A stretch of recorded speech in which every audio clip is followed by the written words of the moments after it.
ತಾಲೂಕಲ್ಲಿ ಈ ತರ ಪರಿಸ್ಥಿತಿ ಆಗಿದೆ. ಸುಮಾರು ಕಡೆ ಮನೆಗಳು ಜರುಗೋಗಿದೆ. ನಿನ್ನೆ ಮೊನ್ನೆಯಿಂದ ವಾಡಿಕೆಗಿಂತ ಜಾಸ್ತಿ ಮಳೆ ಆಗಿದೆ. ನಾವು ಅಷ್ಟೊಂದು ಮಳೆ ನಿರೀಕ್ಷೆ ಮಾಡಿರ್ಲಿಲ್ಲ.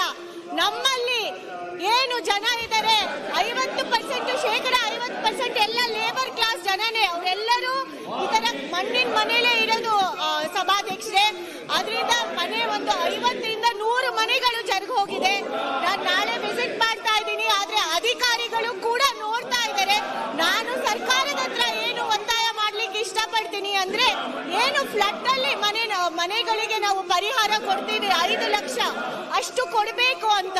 ಯಾಕಂದ್ರೆ ಈಗ ಸದ್ಯದಲ್ಲಿ ಮನೆಗಳಿಗೆ ಬರೀ ಏನಾದ್ರೂ ಸಂಪೂರ್ಣ ಜರುಗು ಹೋದ್ರೆ 1,60,000 ಮಾತ್ರ ನಾವು ಮನೆಗಳಿಗೆ ಕೊಡ್ತಾ ಇದ್ದೀವಿ.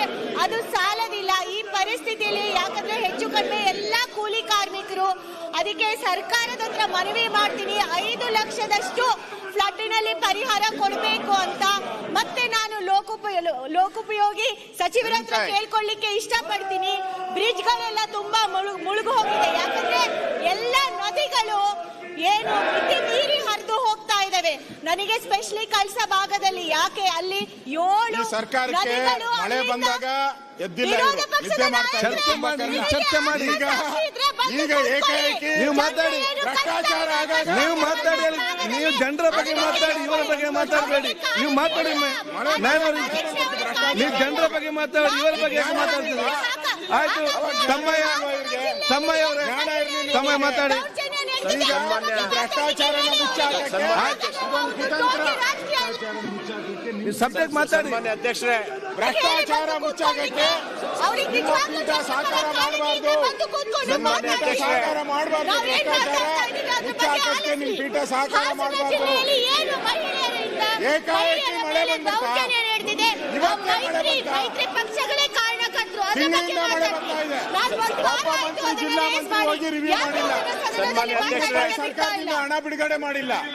ಅಲ್ಲ, ಇಲ್ಲಿ ಏನಿಲ್ಲ. ಏಕಾಏಕಿ 187 ಕೋಟಿ ನಿಮಗೇನು ಬೆಲೆ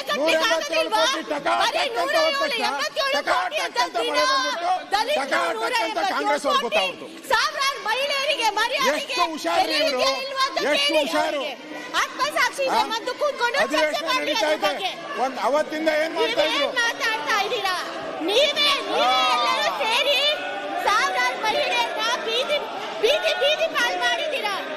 ಅವ್ರ ಮರ್ಯಾದೆನ ಹರಾಜ್ ಹಾಕಿದ್ದೀರಾ ನೀವೆಲ್ಲರೂ ಸೇರ್ಕೊಂಡು. ಇಲ್ಲಿ 187 ಕೋಟಿ ಅಂತ ನೀವು ಇಲ್ಲಿ ಆಯ್ತು, ಆಯ್ತಾ ತಮ್ಮಯ್ಯ? ಗುರು, ಏನಿಲ್ಲ ಅಂದ್ರೆ ಮೂಡಿಗೆರೆಗೆ